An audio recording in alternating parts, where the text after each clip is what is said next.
Thank you, Cassidy. So this is a 35-minute presentation. I'm going to give in about 6.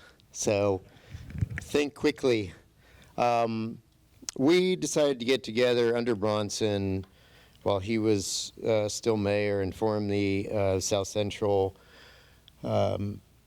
Mayor's Energy Coalition, primarily to give courage to investors and policymakers to do the right thing, right? So at the time we were hearing a lot of, over my dead body will LNG ever be imported into Cook Inlet, and silly things like that.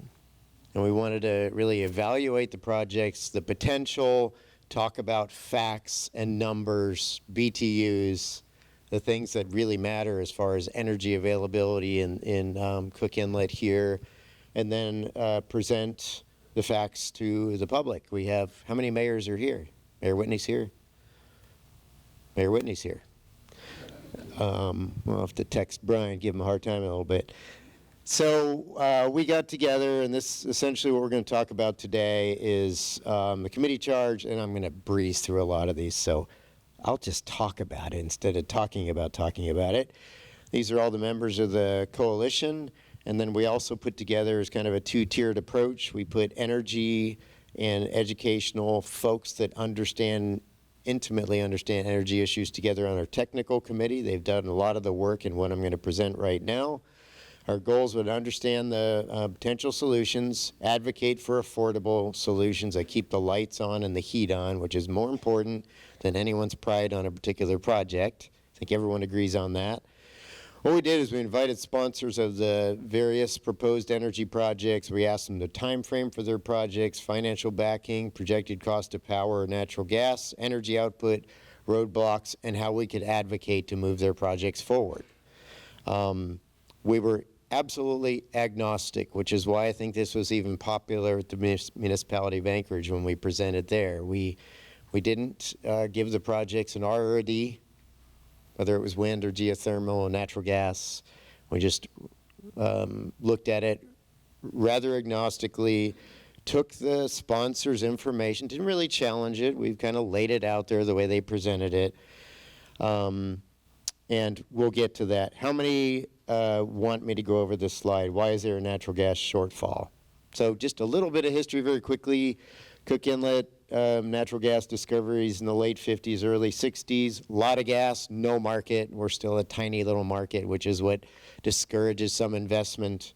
Found ways to monetize that gas, LNG, the Agrium facility, to keep those wells working without a market.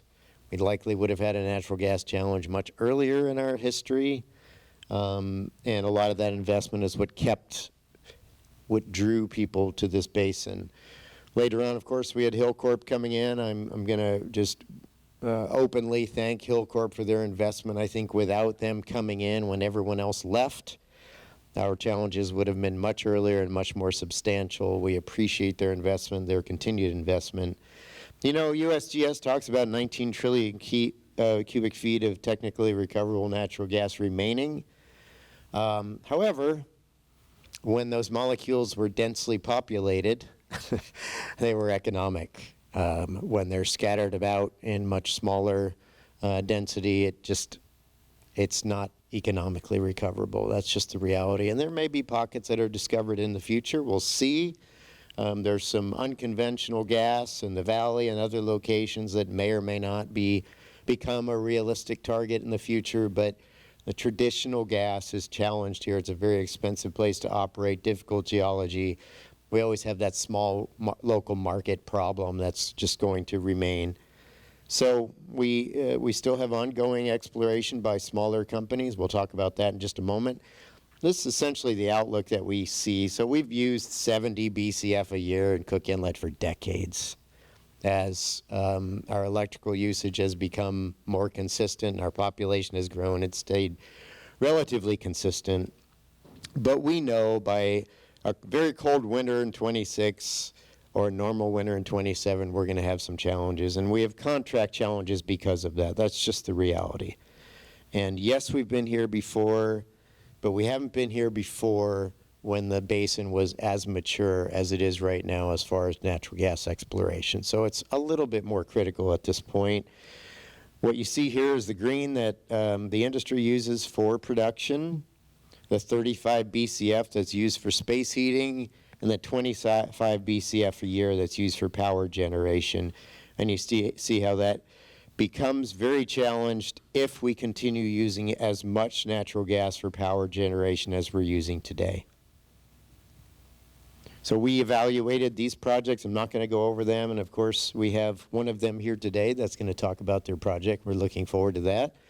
But essentially, if they all came online, you'd be looking at about 965 megawatts of electrical or 22 BCF a year equivalency. If they all came online, that'd be great. Some of them have been in FID for a very long time. Some are challenged by current policies that weren't as challenged by past policies. The reality of it is the way we modeled the next slide is if we were successful with the vast majority of those projects, and that's everything from wind to geothermal to coal and other projects. So other possibilities, of course, Hillcorp, who continues ongoing 15 to 20 wells a year. If Blue Crest becomes successful, they've been 3 years from FID for more than 3 years, several 3-year periods of time. I don't know if they get there. They have their challenges. Hex Fury, John's drilling right now. Hopefully we get great results out of that development, and any success out of these groups, I already thanked Hillcorp for their investment, can push that foot out somewhat, but they'd better get busy, and they'd better get busy quickly. So this slide takes into account if those projects were successful, just as an aggregate. And the reason you see the black line going down is that's the amount of natural gas that's used for electrical generation.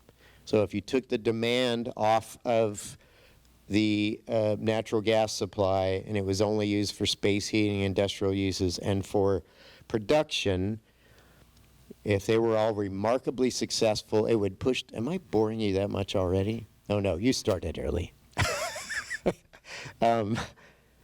If they were remarkably successful, it would push that foot out further into the 30s. We still run into that problem, but it would extend it because we're not using as much natural gas for electrical generation. That's a best case scenario.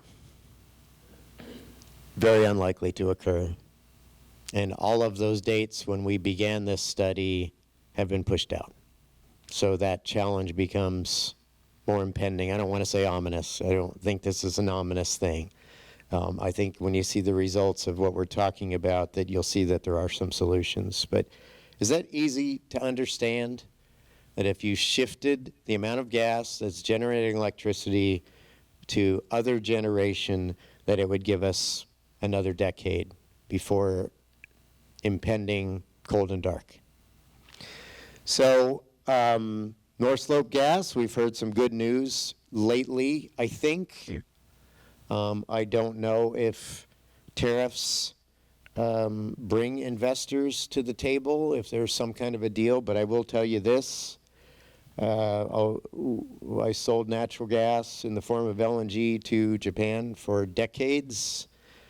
You don't become the number 3 economy on the planet by being careless. Bringing the Japanese to the table and some other PAC-RIM investors, particularly if the Ukraine-Russia war comes to an end and those Russian volumes become available, is pretty tough economics. Those economics are going to continue to be tough. So we've been talking about that project since I was a very young person. The word puberty comes into mind. I'm 63. Great. Puberty was a while ago, and those economics remain challenged. So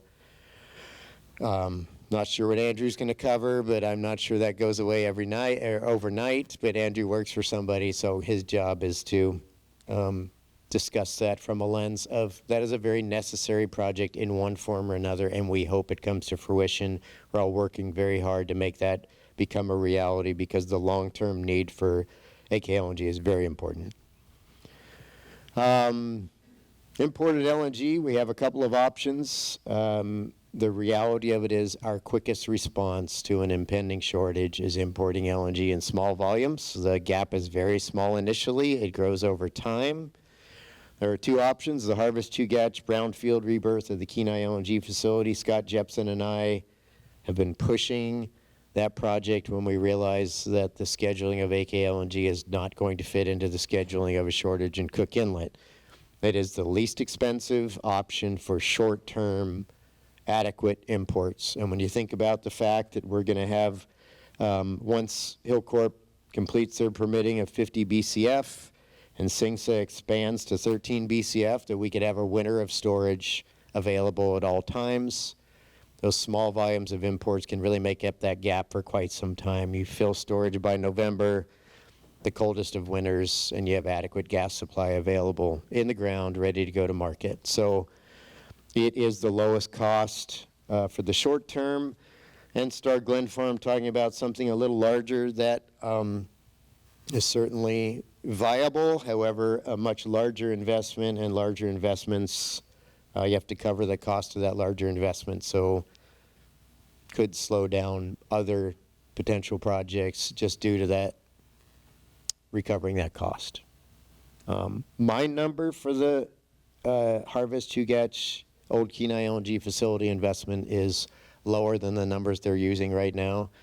Jepson and I have been correct so far, so we'll see how fancy they want to get, and then as they scale back, it is likely a lower cost, significantly lower cost investment, probably 15 to 25% of the other facility. So we'll see what happens there.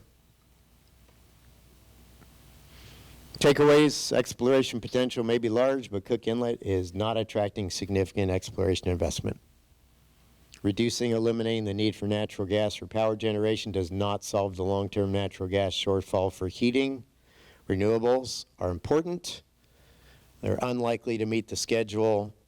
We'll see what federal policy looks like to see if those projects are a reality.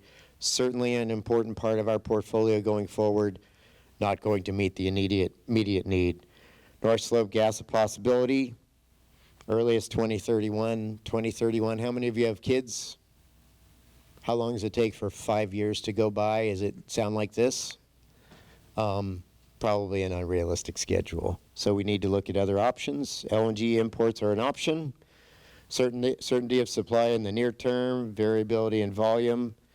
I'm not going to talk about prices a lot because what you'll find in energy projects is people exaggerate the cost of someone else's natural gas and exaggerate down the cost of their project's natural gas. So when we use their numbers, that's always a challenge to look at it objectively. And unless a strategy, likely with multiple components, is selected and affirmatively pursued right now, cold and dark is a reality and something that none of us can accept. So that's it for mine. I know we're going to have a Q&A later, right? Is that how this works, Cassidy?